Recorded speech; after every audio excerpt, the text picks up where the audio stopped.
Olá, pessoal, sejam bem-vindos e bem-vindas. Quem vos fala é o professor Erivaldo da Silva Oliveira, professor de Direito Constitucional e Direitos Humanos para a OAB, para concursos, coordenador da segunda fase constitucional da massa para admissão da OAB e professor da pós-graduação. Sejam bem-vindos a esse nosso evento novo, 40 Passos Cast. Olha lá que chique, hein? Para dar dicas para vocês de Direito Constitucional e Direitos Humanos. Comigo aqui os meus amigos, professor Paulo Peixoto e professor Abacuque. Paulão. Olá, sejam muito bem-vindos. É um prazer estar aqui nesse nosso podcast, trazendo essas dicas importantes para vocês. Então acompanhem, curtam, né? Aproveitem que estão aqui e sejam muito bem-vindos. Boa tarde, boa noite, bom dia, seja lá qual for a hora que você for assistir, é importante que você assista para a sua preparação. Vamos dar dicas excelentes e acertar o alvo para você alcançar o melhor resultado na sua prova da OAB. Muito bem, então, sem mais delongas, nós preparamos aqui as dicas de constitucional e de humanos para vocês. Então, vamos começar com os temas. Eu vou falar do tema, apontar o artigo da Constituição, que você tem que ficar esperto, passar a palavra para os colegas dissecarem rapidamente o que é essencial de cada um deles. O primeiro dos temas que nós avaliamos, que tem muita incidência, são os remédios constitucionais. Então, eu peço para você anotar no seu caderninho aí, remédios constitucionais, artigo 5º, especialmente do inciso 68 até o inciso 73 da nossa Constituição. Então, do habeas corpus em diante. Então, artigo 5º, remédios constitucionais. A maior incidência de questões na primeira fase referem-se especialmente à ação popular, recentemente, muita incidência em mandado de injunção, correndo por fora o habeas data e o mandado de segurança. Então, Paulo Peixoto, você vai comentar rapidamente, dica rápida da ação popular. Muito bem, pessoal. Ação popular é um tema, como vimos aqui, muito incidente na prova de primeira fase. Tem que ficar muito atento, né? Ler com muita atenção as questões. E aí, pensando na ação popular, o que nós temos que guardar? O que é dica para vocês? Em primeiro lugar, o fundamento dela está lá no artigo 5º, inciso 73 da Constituição. E já aproveite e anote. Artigo também, além desse artigo da Constituição, a Lei 4717 de 1965. Acho que dois pontos principais em relação à ação popular que é importante a gente se atentar é, em primeiro lugar, a legitimidade. Tem que lembrar que quem pode propor essa ação é o cidadão, ou seja, pessoa física no regular exercício dos direitos políticos. A pessoa tem que estar com seus direitos políticos em dia, pode votar e ser votada. Então esse é o primeiro ponto, tem que ver essa informação com muito cuidado no enunciado. E o segundo ponto é o direito ou interesse tutelado. Nós estamos falando aqui, já que é ação popular, de alguns interesses específicos trazidos pela Constituição e pela lei. Sendo mais específico, proteção ao patrimônio público, meio ambiente, moralidade administrativa e o patrimônio histórico e cultural. Quando olhamos provas anteriores, já apareceu lá que o cidadão busca proteger um prédio histórico que está para ser derrubado. Ele procura ali defender o meio ambiente em relação a uma ação da prefeitura, juntamente com particulares, que de algum modo querem afetar aquela vegetação nativa, querem de algum modo prejudicá-la. Então, nessas duas situações, caberia a impetração de uma ação popular. Muito bem, então, olha aí, dicas rápidas, ação popular, qualquer cidadão, patrimônio público, histórico, cultural, meio ambiente, a moralidade administrativa, inclusive, para impedir posse de secretário de ministro de Estado, que foi utilizado há pouco tempo atrás, inclusive. Rapidamente, dica do mandado de injunção, filho, tanto individual quanto coletivo, vai lá. Mandado de injunção, então, previsto lá no artigo 5º, inciso 71 da Constituição Federal, ele tem a sua regulação pela Lei 13.300 de 2016, e ele serve para amparar ali a omissão inconstitucional, ou seja, o legislador, ele se omite, o legislador ou o administrador, lembrando que a omissão ela pode ser legislativa ou administrativa, e ela se refere ali aos direitos fundamentais e também às liberdades inerentes à soberania, cidadania e também à nacionalidade. Então, tratou desses três tipos de liberdades, soberania, cidadania e nacionalidade, a gente já sabe que, havendo uma omissão, se trata ali do mandado de injunção, além dos direitos fundamentais que não forem regulados. Então, lembrar que para que a norma ela seja considerada objeto do mandado de injunção, tem que ser uma norma de eficácia limitada, ou seja, aquela norma que só tem eficácia negativa, ou seja, impede o legislador de retirar aquele direito do sistema jurídico, e ela precisa, para sua efetivação, de uma norma legal ou ainda de uma regulação administrativa, uma portaria, uma resolução ou mesmo uma instrução normativa para sua efetivação. Não havendo a mora do legislador, caberá então à parte, pessoa natural ou jurídica, então, pessoa natural ou jurídica pode impetrar mandado de injunção para garantia do quê? Do seu direito líquido e certo, o direito ali ao exercício de um direito fundamental não regulado. Então, nós temos ali a característica, duas características fundamentais. Primeiro, do mandado de injunção individual. O artigo 8 diz que a decisão vai declarar em mora o poder legislativo ou o poder administrativo, vai dar um prazo para que ele realize ali a garantia de determinado regulação. E, além disso, a tutela de natureza de injunção, que é a natureza que vai completar, vai garantir o direito real ali, o direito concreto, e você vai poder ter ali a sua garantia. Então, pensou em mandado de injunção, pensa na regulação e na garantia do direito concreto de uma norma que traz ali um direito fundamental, mas que não está regulamentada. Muito bem, então é o seguinte, gente, existe uma inconstitucionalidade por omissão, ou seja, uma norma de eficácia limitada não regulamentada, direito previsto na Constituição, foro Supremo Tribunal Federal pela omissão do Congresso Nacional. Avançando com relação aos temas, as ações do controle concentrado. Adoram perguntar de ação direta de inconstitucionalidade, a famosa ação declaratória de constitucionalidade, já que eu também adi por omissão, correndo por fora, a DPF faz tempo que não cai. Na Constituição, você vai olhar os artigos 97, 102 e 103 da Constituição. Então, rapidamente, Paulo Peixoto, ADI, cabe de ato normativo primário, né? Qual é a dica para o nosso aluno aí?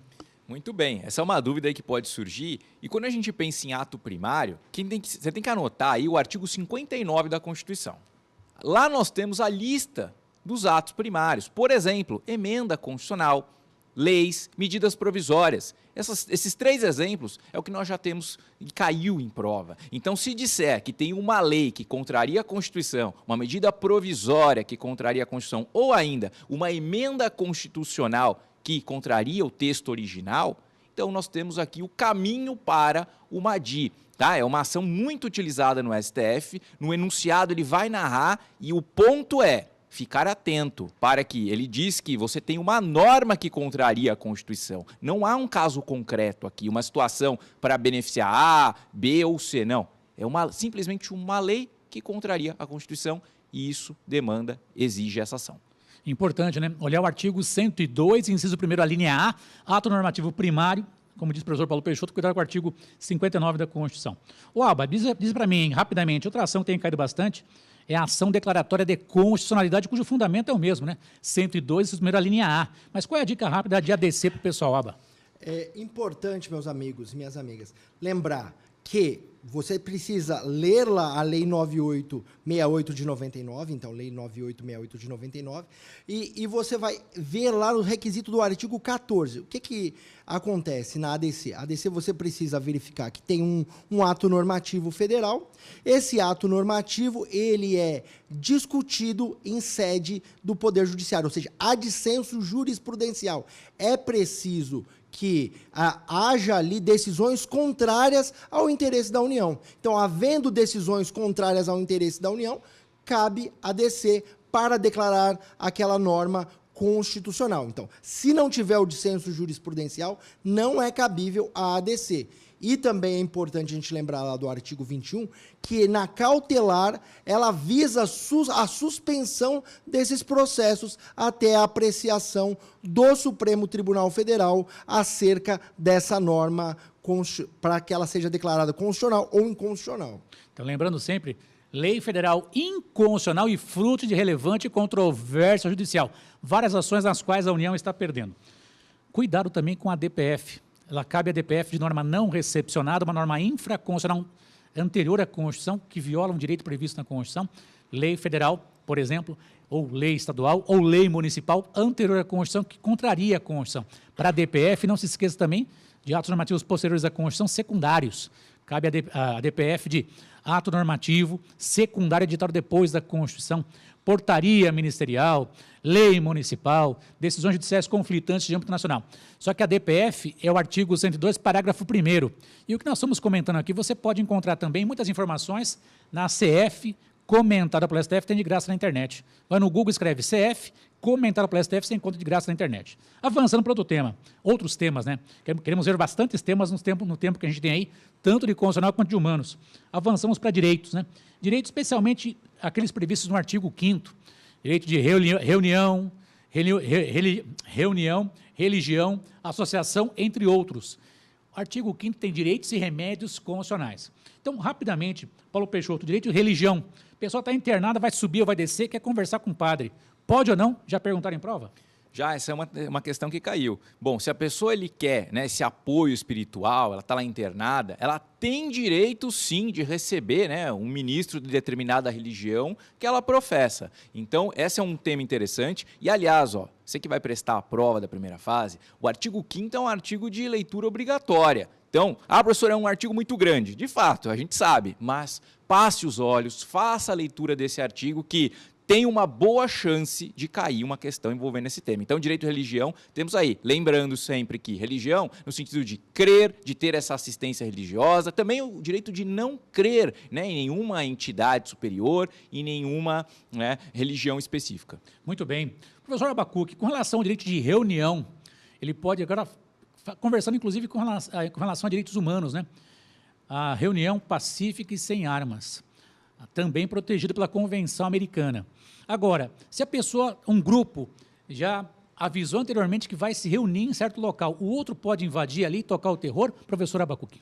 Então, professor, Erival, a questão é, nós temos, todos os direitos são relativos nesse sentido, como houve uma prioridade, um grupo já pacificamente, já se manifestou, para que possa se garantir ali também a segurança dos participantes, aquele segundo grupo não vai poder se reunir no mesmo horário e local para evitar conflitos. Isso já é matéria pacífica do Supremo Tribunal Federal. Então veja que bacana, né? Vários direitos, comentamos 2 aqui, o artigo 5º você vai ler, por favor. Fizemos uma correlação de constitucional com direitos humanos. O direito de reunião é assegurado também na Convenção Americana, mas não é para tocar o terror, não. Para se reunir pacificamente, não pode haver a destruição de órgãos públicos, de prédios públicos, a agressão às demais pessoas, o respeito sempre é importante. Além do artigo 5º, com relação aos direitos, leiam também o título 8º, do artigo 193 para diante, lá na Constituição. Destaco para vocês o tópico educação. Paulo Peixoto, eu posso cobrar mensalidade de ensino superior, matrícula de ensino superior numa faculdade, numa universidade, posso cobrar matrícula, Paulo Peixoto? Vejam só, então, cobrança de matrícula em uma entidade de ensino, numa universidade. Obviamente que aqui não cabe essa cobrança. A gente tem que lembrar que a educação, né, como um dever do Estado, direito de todos, no caso aqui, o ensino superior, ele é um ensino que é gratuito. Então, não se cobra, não tem que se falar em taxa de cobrança. E detalhe, se no enunciado da tua prova aparecer lá que estão cobrando, isso viola, olha a dica, súmula vinculante. Temos a súmula vinculante número 12, que diz que é inconstitucional essa cobrança. E você, nosso aluno, já sabe, se falar que houve um ato administrativo, uma decisão judicial que viola a súmula vinculante, o que cabe? Reclamação constitucional, lá para o Supremo, para que, então, essa decisão seja cassada ou, então, esse ato administrativo seja anulado. Então, veja que interessante. Começamos a falar de direitos, descumprimento, Supremo Tribunal Federal, súmula vinculante e reclamação. Cuidado, anota aí, para você ficar esperto com o artigo 103A da Constituição. Artigo 103A trata de súmula vinculante e, por favor, leiam todas as súmulas vinculantes. O professor Paulo Peixoto já adiantou outro assunto. Parabéns, professor Paulo Peixoto. Agora eu pergunto para o Aba. Pergunta típica de prova, Aba, que já caiu.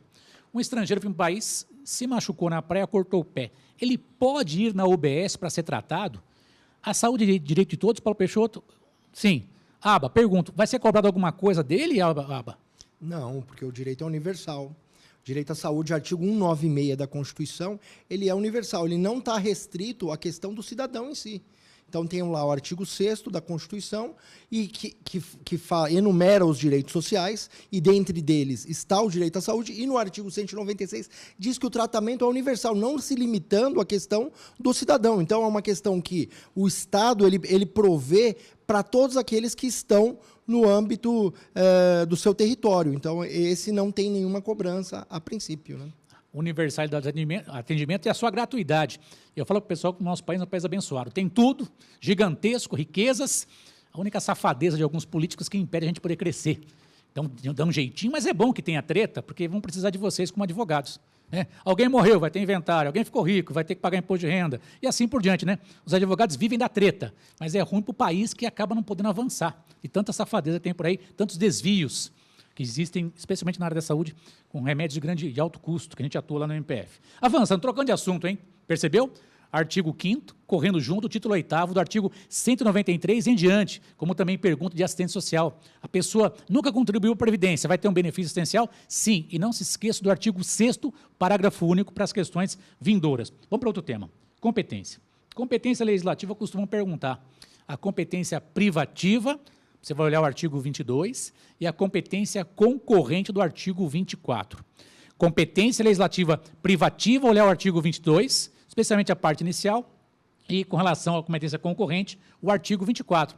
Eles fazem uma pergunta e, se você lê os incisos, pode ter a possibilidade de acertar. Agora, se não lê, não tem jeito, gente. Ok? Ambros, vocês têm bola de cristal? Não, não. A gente está aqui há quase 30 anos fazendo isso. A molecada, 15 anos, quer dizer, são jovens que já estão aí no mercado, excelentes advogados, já foram anteriormente alunos, hoje são professores, e como nós, queremos o seu sucesso. Se ficar com preguiça, você não vai a lugar nenhum. Aí é muita coisa para ler. Velho, você enxerga? Então lê, porra. Duro quando alguém tiver que ler para você. Então, sem frescura, e o pessoal sabe que aqui a gente não gosta muito de nheco-nheco, é cortar caminho, passar o máximo de informações para vocês. Você tem que ler os artigos 22 e 24. Agora, fazer uma perguntinha simples, Paulo Peixoto. Paulo Peixoto, o interesse local é do município. A pergunta, o município pode regular o funcionamento dos estabelecimentos comerciais, especialmente no carnaval também, Paulo Peixoto? Muito bem. Então, embora a nossa Constituição diga lá que assuntos de interesse local sejam competência do município, e não deixa muito claro, não, uma expressão genérica, a jurisprudência, né, e a gente verifica isso pela legislação, admite sim que dentro dessa competência de interesse local, o município possa regulamentar o horário de funcionamento de estabelecimento comercial, ou seja, que horas que o restaurante, o bar, o comércio vai funcionar. A gente sabe, tem cidades que é 24 horas, tem cidades que 10 horas da noite já está tudo fechado. Então, isso é uma disposição municipal. Então, muita atenção em relação a esse interesse local do município, porque não fica muito claro na Constituição. Mas esse é um bom exemplo. Quer um outro exemplo? O horário que o correntista fica na fila do banco também é entendido como competência local, né? Dispor sobre o transporte coletivo municipal, está tudo dentro da competência do município. Adoram perguntar o tema competência, então artigos 22, 24, fica esperto com 30, que é interesse local. Mudei de assunto, federalismo. Tema que adoram perguntar também. O professor Abba, eu, Estado-membro, se separar do Brasil?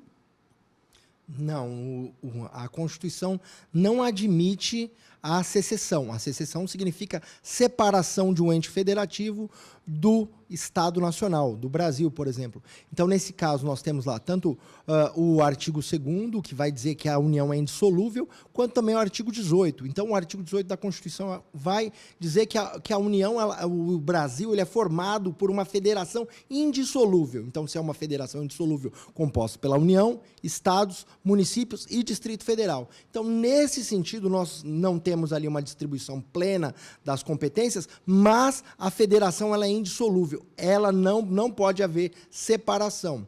Além disso, a questão, hoje nós não podemos falar em criação de municípios ou mesmo separação de Estado, porque não adveio a lei complementar federal estabelecida lá no artigo 18, parágrafo 4º da Constituição Federal. Então, não sequer seria possível falar em separação, quanto mais em secessão. Então, muito bem, não pode haver a separação de nenhum ente federativo, nem do município, nem do Estado-membro, nem do DF. Leia os artigos 1º, 18 e 19. Aliás, pegar o 19 aqui, Paulo Peixoto, é possível uma religião estimular a proximidade dos entes federativos? Estado e religião podem se relacionar, Paulo Peixoto? Vejam só, embora o nosso Estado brasileiro seja um Estado laico, ou seja, que não adote uma religião oficial, nessa disposição do artigo 19, a Constituição fala que é possível sim uma colaboração entre o Estado e religião, mas desde que seja no interesse público. Então, se tem uma determinada entidade religiosa que presta um serviço social, ajudando as pessoas em situação de rua, menores abandonados, ela pode, inclusive, receber recursos do Estado para desenvolver essa atividade. Notem aqui que, na verdade, há uma proximidade, mas no interesse público. Agora, o que não se admite é o Estado ter uma religião oficial, ou favorecer ou prejudicar uma determinada religião. E pegando esse gancho do estímulo dos entes federativos, vira e mexe, mexendo agora com direitos humanos, parecem questões envolvendo as cotas raciais, ações afirmativas e discriminações positivas. O professor Aba, é o seguinte, um Estado-membro ou DF pode fomentar as ações afirmativas de modo temporário para buscar um equilíbrio social? A ação afirmativa é temporária ou definitiva, o meu amigo Abacuque? Então, professor, aqui tudo que for a respeito de fomento de direitos, ou seja, acréscimo de direitos, não há um obstáculo. Aliás, a Constituição permite, então, que os estados fomentem as ações afirmativas. As ações afirmativas, em regra, elas são temporárias, com vistas a restabelecer um déficit histórico, ou seja, houve uma diferença ali de acesso, um acesso às instituições, acesso a bens primários, e essas ações afirmativas visam que essas pessoas que não tiveram, esses grupos raciais, étnicos, que não tiveram acesso a determinados bens, possam ali se buscar uma igualdade material, ou seja, restabelecer, tratando os diferentes de forma diferente, buscando o estabelecimento da igualdade, que é o objeto ali da Constituição Federal e principalmente dos direitos de segunda dimensão, que são os direitos sociais. Importante, gente. Porque vocês falam rápido. Você vai assistir esse nosso podcast mais de uma vez, filho. Eu preciso passar o máximo de informações. Nós não vamos ficar com dó de você, não. Aqui o Damásio é um curso que existe há mais de 50 anos. Eu fui aluno da Damásio. E sou professor aqui há praticamente 12 anos, para mais. Então, nós não temos dó de você, não. Quanto mais informações para você, melhor. Ficar com conversinha mole. Vamos analisar só um tema. E como é aquela conversinha mole? Você pode recolher algum valor para chegar a 1 milhão daqui a 10 anos? É fácil falar. Eu quero ver se você vai pagar o busão, vai no mercado, vai no açougue. Então, a teoria é uma coisa, a prática é outra. Nós estamos juntando aqui a teoria com essa experiência de quase 30 anos, ajudando as pessoas a terem um futuro melhor. Então, importante, lá nos Estados Unidos, acabaram com as ações afirmativas com a Suprema Corte. Lá acabou. Aqui o Supremo disse que é constitucional, inclusive existe um tratado do sistema interamericano equivalente a uma emenda constitucional. É a Convenção Interamericana de Combate ao Racismo. Você vai ler o artigo 5º, decreto 10.932 de 2022, artigo 5º. Você acompanha nossas redes sociais, nós sempre postamos temas importantes para você olhar. Depois a gente vai fazer uma listinha e vai postar nas nossas redes sociais. Então, com o tio Erival aqui, tem o Instagram, @professor Erival, temos o Twitter ou X, @prof_Erival, e correndo por fora, meio que largadinho lá, facebook.com/professor Erival. Paulo Peixoto, as suas redes, depois o Aba. Para quem quiser acompanhar também, no Instagram, @PHLPeixoto, PHLPeixoto, lá meu Instagram com várias dicas, e também tem o Twitter, antigo Twitter, hoje X, @prof_PHPeixoto. Aba. O meu Instagram é @profabacucsodré, então @profabacucsodré, e eu tenho também um canal no YouTube que é Prof. Abacuque Sodré também. Se você quiser ali assistir alguns vídeos sobre processo constitucional, a gente está à disposição para te recepcionar. Beleza, trocamos de assunto. Poder Executivo vira e mexe aparece em prova. Eu pediria para vocês olharem especialmente do artigo 84 ao artigo 86 da Constituição. Lá tem iniciativa privativa, crime de responsabilidade, processo de impedimento. Eles têm perguntado recentemente temas afetos ao governador de estado, ao prefeito. Fique esperto com os artigos 28 e 29. Nós vamos imaginar que eles voltem ao tradicional. Paulo Peixoto, o presidente da República, se ele violar a Constituição, ele comete crime de responsabilidade, e se houver um impeachment, quem julga? Muito bem, então, falou desse tema de crime de responsabilidade, já note aí o artigo 85, está muito incidente, e o procedimento de impeachment do artigo 86, então o subsequente. Como é que funciona basicamente? Se ele cometeu esse crime, nós teremos um julgamento feito em duas fases. Uma fase preliminar, pela Câmara dos Deputados, tá? Chamada aí de juízo de admissibilidade, na qual a Câmara simplesmente vai olhar e falar, bom, entendemos que ele deve ou não ser julgado. Preciso aí de 2/3 da Câmara para que haja essa autorização para que ele seja processado. E na sequência, se a Câmara autorizar, teremos o julgamento feito pelo Senado Federal e para que haja uma condenação também 2/3 do Senado. O artigo 86 traz essa informação para vocês. Juízo de admissibilidade na Câmara e depois processo e julgamento no Senado Federal. E lembrando sempre, gente, a punição está no artigo 52, parágrafo único da nossa Constituição. Perde o cargo e fica inabilitado por 8 anos para as funções públicas. É o texto da Constituição. No caso de o texto da Constituição que é perguntado na prova de vocês. Voltando, outro tema, Poder Executivo, então já foi dicas bastante interessantes. Professor Abacuque, processo legislativo cai na prova do artigo 59 ao artigo 69, né?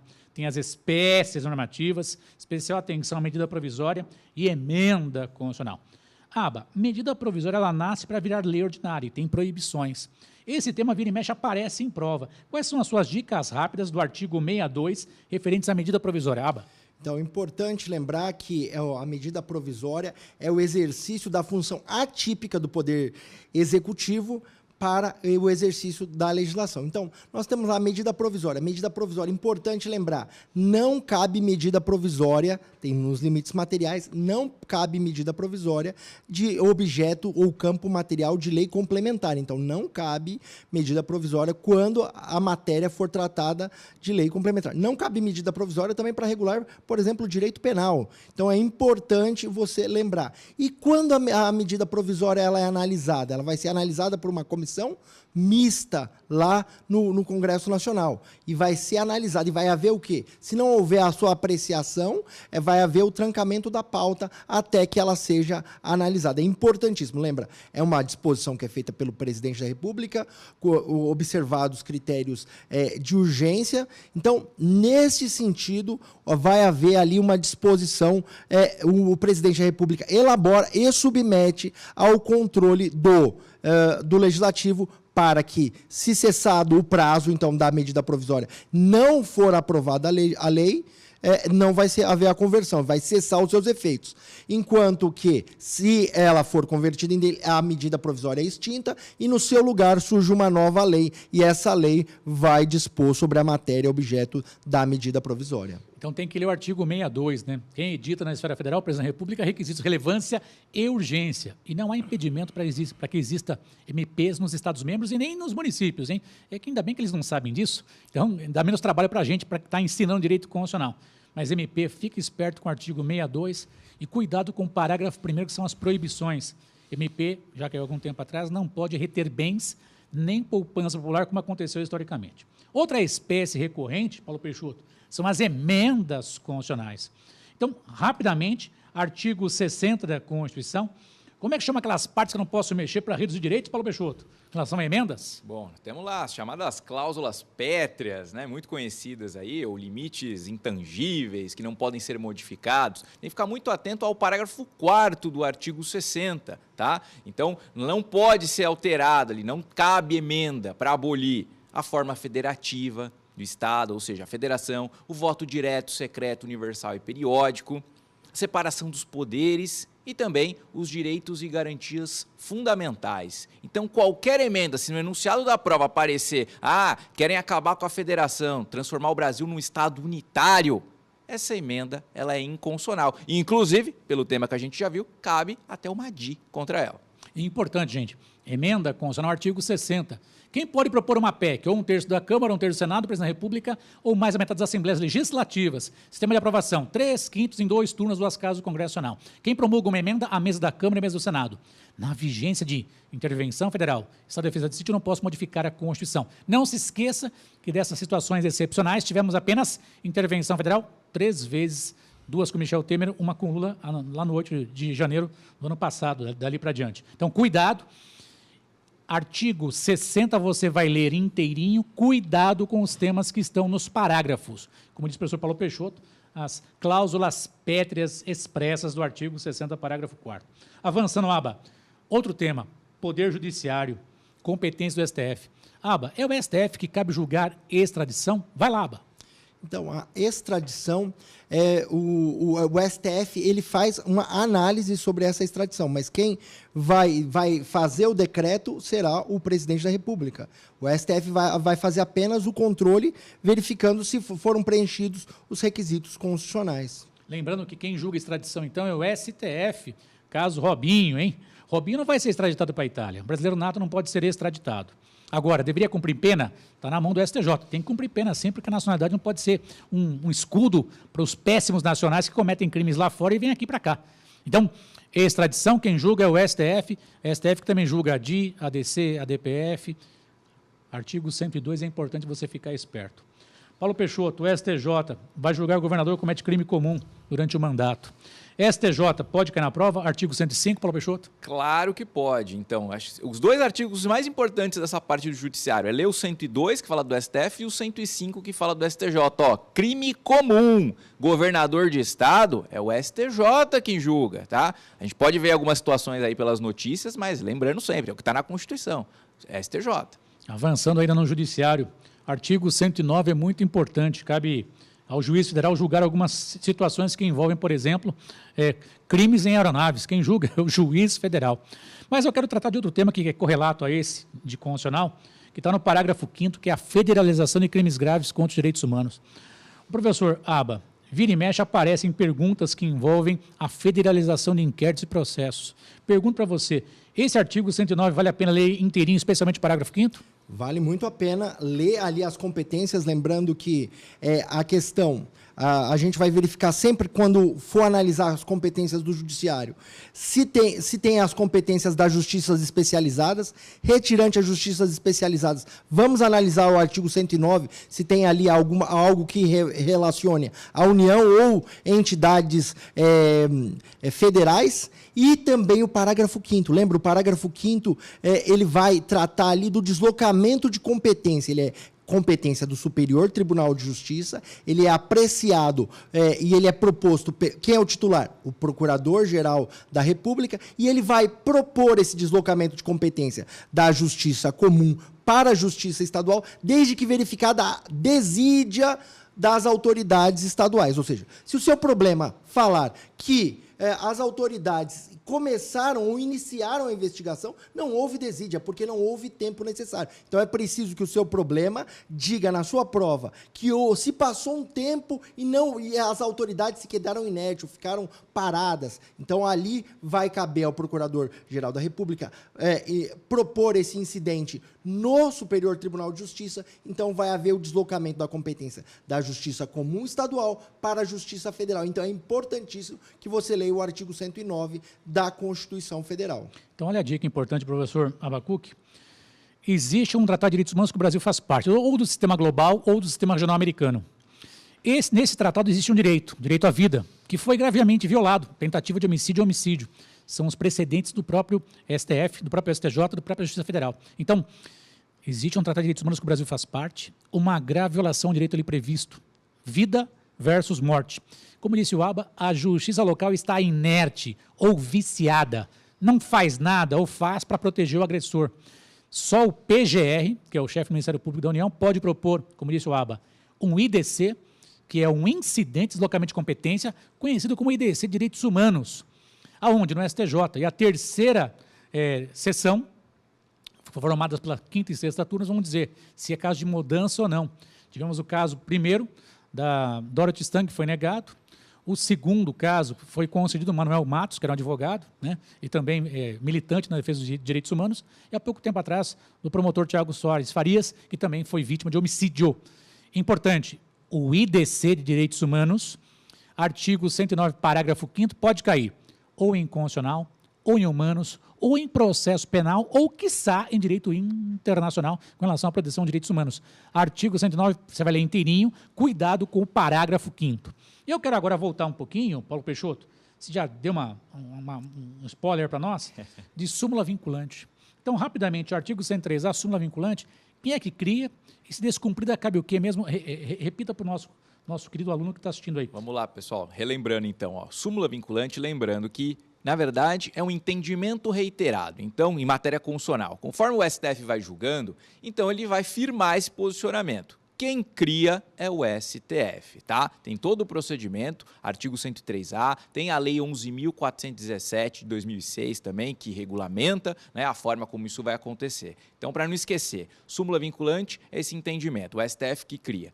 E se houver uma violação, pode ser por uma autoridade aqui do Executivo, autoridade administrativa, ou por uma decisão judicial, cabe a reclamação constitucional, certo? A reclamação ela tem esse viés, esse objetivo de fazer o quê? De prevalecer esse entendimento do STF.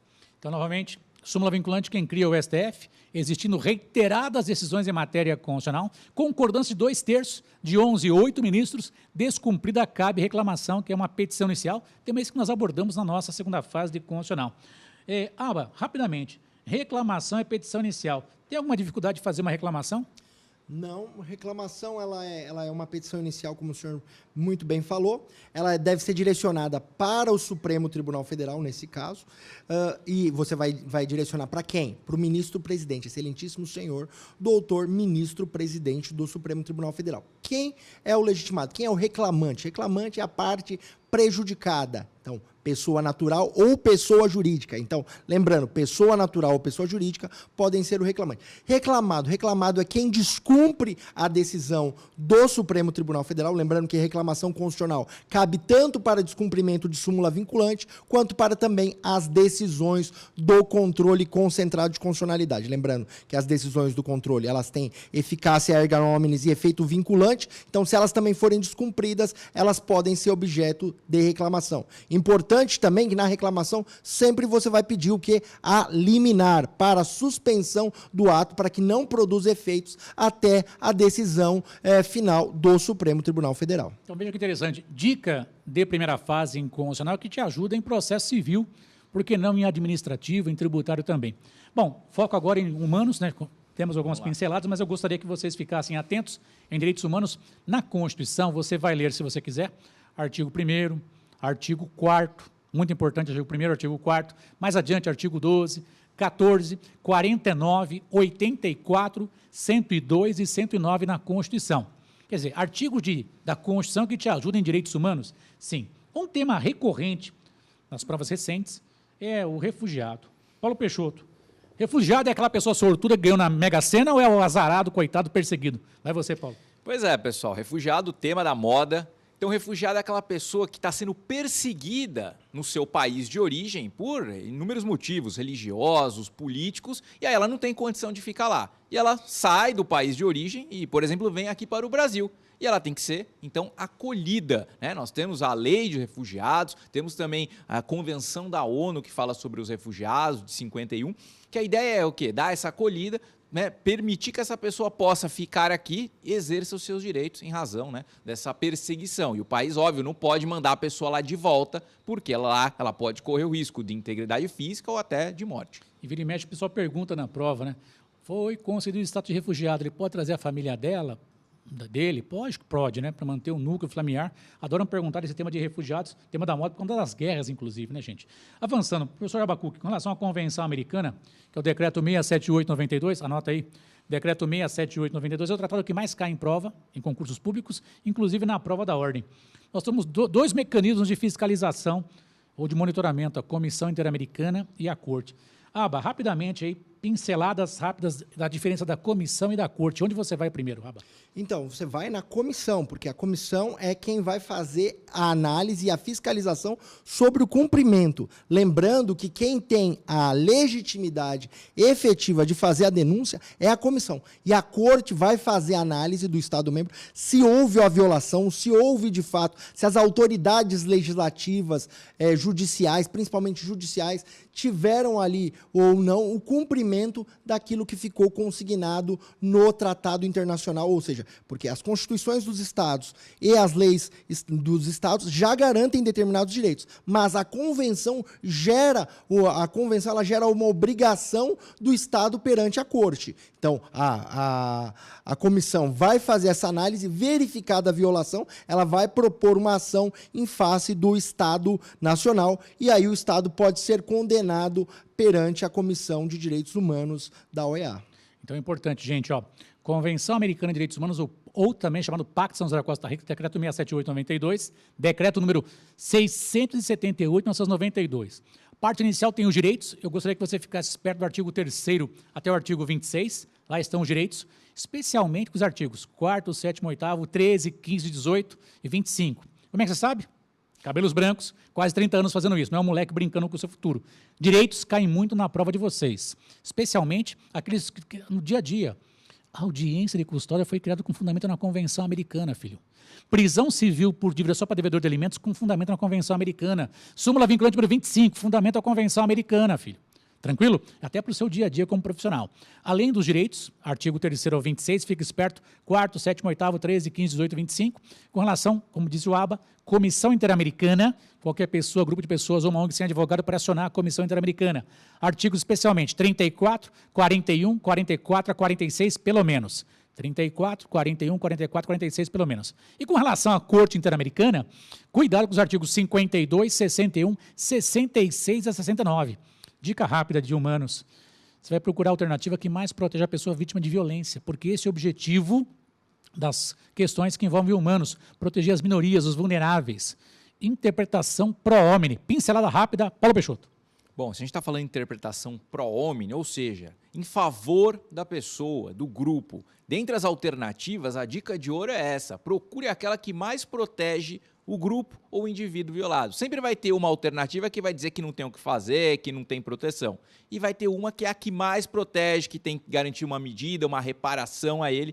Essa é a alternativa que tende a ser correta. Aliás, só para fechar essa questão da Corte Interamericana, vale comentar, talvez seja uma tendência, né, por enquanto ainda não, né, se firmou esse posicionamento, de cobrarem um breve conhecimento sobre casos que o Brasil, por exemplo, foi condenado, né? Tivemos aí o caso Gomes Lund, Damião Ximenes Lopes, o caso Salles Pimenta, um dos mais recentes. Então, é importante até, né, que o aluno tenha essa consciência de que eles podem cobrar eventualmente algum caso que o Brasil foi condenado, né, ao longo aí da história. Então, passe os olhos. Inclusive, lá no meu manual de Direitos Humanos, a gente faz um resuminho desses casos julgados que o Brasil foi condenado. Então, fica essa dica para vocês, né, de passar os olhos nesses pontos. Então, lembrando, gente, que os professores aqui do Damásio têm uma longa estrada de publicações. Então, temos vários livros publicados nas nossas redes, você pode encontrar. Ou só colocar no Google, põe lá, livro Erival Oliveira, livro Paulo Peixoto, livro Abacuque Sodré. O nosso objetivo é passar o conhecimento para vocês. Agora, aqui entre nós, hein? Você vai no Google, põe lá, condenações Corte Interamericana, condenações Comissão Interamericana, Constituição Federal comentada, Lei 9868 comentada, Lei 9882 comentada. Nós queremos que você tenha o conhecimento. Ah, professor, eu vou no chat GPT fazer a pesquisa. Cuidado, cautela, que tem coisa lá que é só algoritmo e tem coisas falsas. Então, fiz uma pesquisa no chat GPT, cuidado, pega aquilo ali, vai no site do Supremo, vai no site do STJ, vai na jurisprudência unificada, escolhe STF, STJ, põe a palavra de busca de pesquisa para você não se dar com mal no dia a dia. Abacuque, dica rápida de atenção com relação ao chat GPT. Vai você. ChatGPT, é importante lembrar que ele tem a recursividade, então ele pode criar fatos. Nós já vimos aí tanto advogados, juízes usando o ChatGPT e criando ali jurisprudência ou decisões que não têm fundamento. Então, se você vai pesquisar no ChatGPT, faça a pesquisa. ChatGPT, me fale sobre tal tema sem buscar recursividade. Então, você tem que colocar lá, sem buscar recursividade, e apresente as fontes. Por quê? Ele apresentando as fontes, você vai direto ao site e vai comparar para saber se aquela informação que tem no chat GPT, ela é fidedigna ou não. Então, para você entender, nunca busque só os resumos. Tente entender agora, se organize para você buscar o máximo possível aí o texto ali mínimo, seja no site do STF, seja na própria Constituição. E lembrando que na sua primeira fase, você vai ter ali o texto da Constituição. É importante você ler e se familiarizar com o texto da Constituição. Não fique só recorrendo aí a ferramentas de inteligência artificial, porque durante a prova você não vai poder utilizar essa ferramenta. Então você precisa ler o vade-mecum, se familiarizar com a Constituição todos os dias. E aqui vai dicas para a vida, né? Filho, ninguém vai pagar os seus boletos porque gosta de você, filho. Se você não estudar, não trabalhar, nada vai dar certo. Porque o chat vai... Mania besta de querer cortar caminho, cara. Você tem que ler, pesquisar, fazer a sua petição, conversar com outro colega advogado, com promotor, com juiz, com defensor. Essa é a vida de quem é do direito. Ter contato com as pessoas, e nem sempre você vai ganhar, vai ter que recorrer. Ah, eu vou ter que recorrer, vai ter que recorrer. Reprovou, recorre. Ah, precisa ter uma questão passiva de recurso. Faça o recurso e recorra. Os professores não podem recorrer para vocês, gente, não pode. O pessoal fala, ah, não pode, quem tem que recorrer é o próprio aluno. É lógico que nós fornecemos argumentos para vocês. E vira e mexe eu falo, ó, essa questão não é passiva de recurso. Não era passiva de recurso. Ah, mas às vezes você também não acerta. Óbvio que não. Ser humano, filha. Pode acertar e pode errar. O que você não pode é ficar dependendo dos outros para ter conhecimento.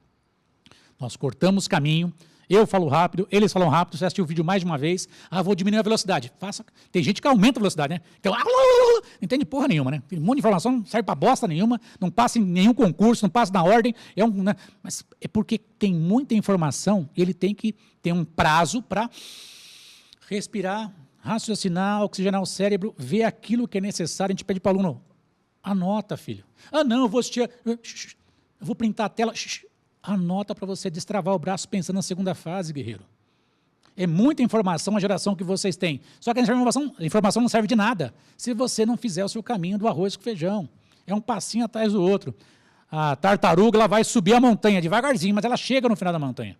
Às vezes o cara está correndo, vem lá o coelho, corre, tem um infarto, morre e não chegou lá em cima. E a tartaruguinha vai lá e vai chegar lá em cima na montanha, filho. Bom, professor, além dessas dicas para a vida, como também ter paciência, calma, resiliência, que vai dar tudo certo, quero mexer com vocês com a proteção das pessoas portadoras de deficiência. Temos o decreto 6949, de 2009, que é a Convenção Internacional de Proteção das Pessoas com Deficiência, o 9522 de 2018, Tratado de Marrakech, as obras impressas devem ser acessíveis às pessoas com deficiência, e recentemente perguntaram do Estatuto do Idoso, Lei 13.146 de 2015. Paulo Peixoto, proteção das pessoas com deficiência. O que o aluno tem que prestar atenção e tomar cuidado? Qual é a dica primorosa para a pessoa com deficiência? Bom, acho que um dos primeiros pontos que tem que se atentar ao ler o enunciado, e isso também a gente tem visto nas provas, é o princípio da não discriminação. Tá? Falou com pessoa com deficiência, ela costuma aí sofrer na sociedade certa discriminação, ser afastada, ser impedida de exercer direitos, de fruir tais direitos. Então esse é um princípio que está nessa legislação comentada e tem que ser, né, observado no dia a dia. Além disso, sempre vale lembrar que a deficiência, né, conforme a legislação, é aquele impedimento de longo prazo em contato com várias barreiras na sociedade. Pode ser uma barreira tecnológica, pode ser uma barreira arquitetônica, ou seja, a pessoa não consegue exercer plenamente direitos em razão dessas barreiras. Então é assim que a gente verifica na sociedade. A gente tem que dar oportunidade, a gente tem que acabar com essa discriminação contra as pessoas com deficiência. Lembrando que são dicas de direito constitucional de direitos humanos. Então aquilo que a gente tinha separado para falar das dicas de conteúdo, você tem aí, se você assistiu o vídeo mais de uma vez e for pontuando, temos aí mais de 30 temas ventilados com artigos respectivos. A gente pode até repetir mais uma vez, para você ficar esperto, né? Artigo 5º da Constituição, muita incidência, direitos e remédios constitucionais. Podem perguntar do tema atual da nacionalidade. Hoje em dia você pode adquirir outra nacionalidade e não perder a anterior, a brasileira. Artigo 12, cuidado com o parágrafo 4º, mudança recente do tópico nacionalidade. Paulo Peixoto, aliás, Abacuque, cargos privativos de brasileiro nato. Pergunto para vocês, ministro do STF tem que ser brasileiro nato? Tem que ser brasileiro nato. Tem que ser brasileiro nato em decorrência do rodízio que existe pela questão do regimento para a assunção da presidência do STF. Por que a presidência do STF? Porque a presidência do STF pode gerar a substituição, ainda que temporária, do presidente da República. Por diversas vezes, nós já vimos aí o ministro Marco Aurélio, o ministro Gilmar Mendes, o próprio ministro Barroso já substituiu o presidente da República em ocasiões em que havia o afastamento do presidente da República por viagem ao exterior, compromissos, o vice-presidente estava fora, o presidente da Câmara estava fora, o presidente do Senado, e aí o presidente, na linha sucessória, ali, ainda que temporária, o ministro do STF é cargo privativo de brasileiro nato. Muito bem. Importante artigo 12. Tópico direitos políticos podem perguntar em ano de eleição. Paulo Peixoto, um governador pode concorrer a presidente se mantendo no cargo ou ele tem que se desincompatibilizar? Paulo Peixoto. Ponto interessante. Então, ano de eleição acontece muito isso. Se ele está no cargo dele do executivo como governador e ele quiser trocar de cargo, ou seja, concorrer a qualquer outro cargo, presidente, senador, deputado, ele tem que se desincompatibilizar. Ou seja, segundo a nossa Constituição, artigo 14, parágrafo 6º, tem que sair 6 meses antes do pleito, ou seja, ele tem que renunciar. Essa é a expressão, renunciar 6 meses antes do pleito, e aí sim, ele saiu e pode concorrer ao cargo que ele quiser. Misericórdia, hein? Vocês falaram rápido, várias dicas, mais de 30 dicas envolvendo constitucional e direitos humanos. É assim mesmo, aqui é o nosso ritmo, inclusive na nossa segunda fase. Antes de trocar de tópico, nesse nosso roteiro rápido de dicas do 40 Passos Cast, nome chique, hein, Dê? 40 Passos Cast. Pergunto, Paulo Peixoto, características das nossas questões. As questões de constitucional. São questões que eles expõem um caso e pedem uma pergunta como você, para advogado, ou como operador do direito, ou de competência. Como é que é a característica das questões de constitucional? Bom, isso a gente já viu um padrão da FGV, né? Ao longo dos anos aí eles desenvolveram esse padrão e nós temos questões com casos hipotéticos. São enunciados até longos, tá? Um enunciado que vem contando toda uma história, uma narrativa. Ah, aconteceu com fulano de tal, com um determinado grupo. E lá no final tem aquele parágrafo característico. Você consultado como advogado, né? Assinale a alternativa que corresponde à proteção ou que mostra ali qual seria o caminho viável. Então, esse é o perfil da questão que a FGV faz, tá? Narra uma história, coloca às vezes alguns personagens e pede para você, né, como advogado, adotar a solução. Como eu disse, são enunciados longos, dão um certo ali trabalhinho para você fazer a leitura, e essa é a dica que eu já trago, ó. Leia mais de uma vez. Não leia na primeira e já vai lá assinalando a alternativa. Faça uma leitura atenta e depois você verifica as alternativas. Esse é o ponto para você conseguir ir bem nessa matéria. E no nosso caso aqui, a gente tem também a preocupação com você, ser humano que vai prestar a prova. Abacuque, postura próximo da prova. É recomendado que o aluno vai fazer uma maratona e depois vai fazer a prova da ordem no outro dia?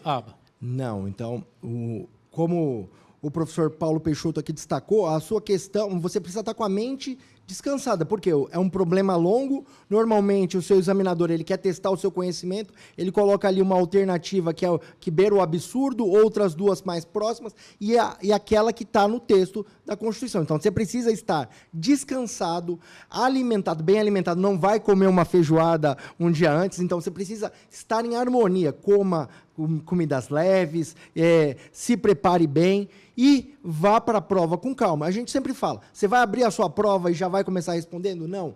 Eu falo, chegue antes, procure o seu lugar, sente no seu lugar adequado, feche os seus olhos, respire, meça a sua pulsação para que a ansiedade baixe, então a sua pulsação baixando, você vai aumentar a sua concentração. E é sério, porque se você estiver ansioso, você vai ler o enunciado de forma embaralhada e pode ser induzido a responder de forma equivocada. Aquilo que o professor Paulo Peixoto falou. Vai leia o enunciado com calma. Mas aquela questão que é mais fácil, que você já sabe a resposta, que você fala, nossa, é o texto que eu li. Você vai estar com a memória fresca, se você dormir bem, estiver relaxado, você vai responder primeiro aquelas questões que você sabe. E depois você vai tentar chegar ali na melhor resposta. Lembrando que direito constitucional e direitos humanos, sempre a melhor interpretação é aquela que vai, se você não sabe, busque aquela que dá maior proteção às pessoas, a que dá maior amplitude ao direito. E lembre-se do princípio da vedação do retrocesso. Uma vez estabelecido um direito, ele não pode ser retirado. Uma vez retirada uma restrição, ela não pode ser imposta. Então, esse é um ponto basilar que você pode utilizar na sua prova, caso você não saiba uma questão, para você chegar na melhor resposta certa. Então, pessoal, tem que estar descansado. Legal você ficar perto de pessoas que te amam na véspera de prova, né? Pessoas que te colocam para cima, né? É sempre importante você ter esse cuidado, né? Alimentação regrada, sem se estressar. Vai de carro, leva um dinheiro para deixar o carro no estacionamento, ou pede para alguém te levar. Documento físico oficial com foto, canetas pretas ou azuis, quer levar álcool gel, quer levar máscara, você não pode levar material proibido. Leu, entendeu, marcou, não mude a alternativa, beleza? Paulo Peixoto, com relação às pegadinhas, Aparece na prova só, somente, apenas? Tem que tomar cuidado com esse tipo de pergunta na prova? Esse é um tipo clássico que a gente verifica, né? Quando ele coloca lá somente, excludentes, né? Tem que ficar muito atento. Por isso que a leitura, mais de uma vez, inclusive das alternativas, é fundamental, né? E na pressa, não vai dar certo. Leia uma vez, depois revisa. Professor, fiquei na dúvida, não sei se é isso. Vai para a próxima, faça outras questões, porque às vezes pode ser que a questão seguinte te ajude, né? Tem, às vezes, a gente vê com frequência temas comuns, às vezes 2, 3 questões falando sobre a mesma temática. Então ela pode ali no enunciado da questão seguinte, ou mesmo na alternativa, pode ser alguma coisa que te ajude a lembrar para você responder aquela que você ficou na dúvida. Fique atento, tá? A gente, com direito, sempre tem a questão do depende, da ressalva, do salvo. Então, tem que ficar muito atento nessa leitura para evitar, né, perder uma questão à toa. Porque o nosso objetivo aqui é trazer essas dicas, te ajudar para que você consiga gabaritar constitucional e direitos humanos. Lembrando, gente, você tem 80 questões, de 80 acertar 40. A prova é extensa, cansativa. Aquela pessoa que fala para você, foi muito fácil, nem estudei. É conversinha para boi dormir, só para te colocar para baixo. Então, fica longe desse tipo de gente. Quem fala mal dos outros para você, vai falar mal de você para os outros. Então, fica longe que não vale a pena. Recapitulando, se você quiser anotar dicas rápidas aí do conteúdo, né? Remédios constitucionais, muita atenção. Artigo 5º, especial atenção. A ação popular, mandado de injunção, correndo por fora, mandado de segurança, habeas data. Ações do controle concentrado, artigos 97, 102 e 103 da Constituição. Tem as leis 98, 68 e 99 e 98, 82 e 99. Pelo menos tem 4 ações nessas 2 leis. Cuidado com a DI, ADC, correndo por fora, pode cair a DPF. Direitos, tem vários direitos no artigo 5º. Cuidado com o artigo 6º, direitos sociais, e o título 8º, da ordem social, lá na frente, começa no artigo 193. Competência, adoram perguntar de privativa, artigo 22, concorrente, artigo 24. Se bobear, especialmente os primeiros incisos ali, tá? Fique esperto com competência privativa, concorrente. Com relação ao federalismo, artigos 1º, 18 e 19, comentamos com vocês aqui a vedação da secessão, as ações afirmativas, etc. Com relação ao Poder Executivo, o máximo de atenção com relação à competência privativa. Compete privativamente ao Presidente da República. É ele que decreta intervenção federal e estado de defesa de sítio. Cuidado com o artigo 84. Comentamos rapidamente crime de responsabilidade, 85, e o processo de impedimento, artigo 86. Legislativo, faz tempo que não perguntam, mas podem perguntar, voltar a perguntar de imunidade, artigo 53. CPI, artigo 58, parágrafo 3º. Comentamos com vocês a especial atenção ao processo legislativo do artigo 59 ao 69, tópicos atuais que estão nas provas e nos concursos públicos. Medida provisória, emenda constitucional. Conversamos o judiciário, atenção com relação ao Supremo Tribunal Federal, artigo 102, a questão de súmula vinculante, questão de reclamação, artigo 102, artigo 105, o STJ, cuidado, cabe ao STJ julgar o governador que comete crime comum durante o mandato e vinculado com a função de administrador. Falamos de reclamação, ela falou da reclamação da estrutura, pode cair em processo civil. Súmula vinculante, mais uma vez, o artigo 103A. Leiam todas as súmulas vinculantes. Tá, temos tempo ainda. Olhando o tempo, Roque! Com relação a direitos humanos, temas atuais, refugiados, por conta das guerras que estão acontecendo no mundo. A Convenção Americana, o tratado que mais cai em prova. Temas recentes, proteção das pessoas portadoras de deficiência ou com deficiência, e a questão, a dica nossa do racismo, né? Tem a Convenção Interamericana de Combate ao Racismo. Você pode pensar alguma coisa e colocar na prova, ou de constitucional, ou direito administrativo e assim por diante. Para a gente fechar, meditação. Recomenda a meditação, Abacuque? Sempre. Meditação é um estado de espírito que você reflete ali com tudo que você aprendeu. Então, é importante sempre que você fizer uma leitura, fizer um estudo, antes de dormir ou quando acordar também, sempre fazer ali um momento com você. Se você tiver uma espiritualidade, fazer uma oração, uma prece. Se você não acredita em nada, acredite em você, então pelo menos, porque é importante. E você se interiorizar, lembrando que tudo que você armazenou está no seu subconsciente e também o seu objetivo é trazer para o seu consciente para que você possa ali elaborar a prova e lembrar de tudo aquilo que você estudou. É claro, nunca vai cair do céu, você fala, você nunca estudou, e você chega lá e fala, meu Deus, me ajuda. Deus não vai te ajudar. Então, assim, quer fazer a diferença? Quer fazer uma oração boa? Senhor, me ajude, ou meu Deus, ou eu mesmo, me ajude a entender aquilo e buscar tudo aquilo que eu estudei. Então é importante. E para você meditar, você tem que ter lido, tem que ter estudado. Nossa orientação é sempre, leia o Vademecum. A primeira fase da OAB é a leitura do Vademecum. 90% da sua prova é a leitura da lei. Então, leia a lei, se organize, comece pela Constituição e vá lendo todos os diplomas legais que você vai ter o sucesso que você deseja. Paulo Peixoto, com relação à cautela no horário, né? Vocês são advogados, se perder prazo é caixão, não é isso? E se perder prazo é caixão, o cliente vai falar mal de você na cidade inteira, vai ter que mudar de cidade, ou às vezes mudar de estado. E se for um caso de repercussão nacional, aí lascou-se de uma vez, né? Orientação com relação ao material para levar, o que você recomenda, e o horário para sair de casa até o local, se vai ter algum evento na cidade ou coisa do tipo. Vai lá. Bom, a primeira coisa que você vai fazer, antes de começar a estudar, é ler o edital. Tá? É ler o edital para entender as regras do jogo. E quando se fala de regras do jogo, uma das principais é o tempo. Que horas que eu tenho que estar lá? Que dia é a prova? Que local eu vou fazer a prova? Que horas fecha o portão e que horas começa a prova? Tá? Houve há algum tempo uma mudança no edital que o portão fecha meia hora antes de se iniciar a prova. Então, se a prova começa 1h, meio-dia e meia, vai fechar o portão. Não adianta você chegar 1h lá e falar, vim fazer a prova, já fechou o portão. Então é muito importante que você chegue com bastante antecedência. Se fecha meio-dia e meia, chega meio-dia, até antes, para não perder, não ter nenhum problema. Vai que o metrô para, vai que tem o ônibus, tem algum problema no trânsito, tem algum evento, enfim. Então, a cautela aqui é fundamental. Com relação ao material, você vai levar seus documentos, certo? Documento com foto para identificação, caneta, certo? Leva caneta preta ou azul, tá? Isso está previsto no próprio edital. E, óbvio, leva mais de uma, né? Nunca se sabe, vai que a caneta falha, sempre bom levar mais de uma. E ainda, eventualmente, uma barrinha de cereal, alguma coisa para se alimentar, porque vai cair, né, a energia. Então, coma a barrinha e também leve água para se hidratar. Basicamente, isso aí já é o que você precisa para fazer bem a prova. Importante, então, gente, você fez 5 anos de faculdade, dezenas de provas ou centenas de provas, agora falta só uma para te garantir uma profissão. Calma, paciência e resiliência que vai dar tudo certo. A gente espera ter ajudado vocês. Não usem drogas, fiquem com Deus, até a próxima. Vamos dar um tchau na câmera aberta para todos nós aparecemos aqui? Sejam felizes. Um abraço, sucesso a todos. Tchau.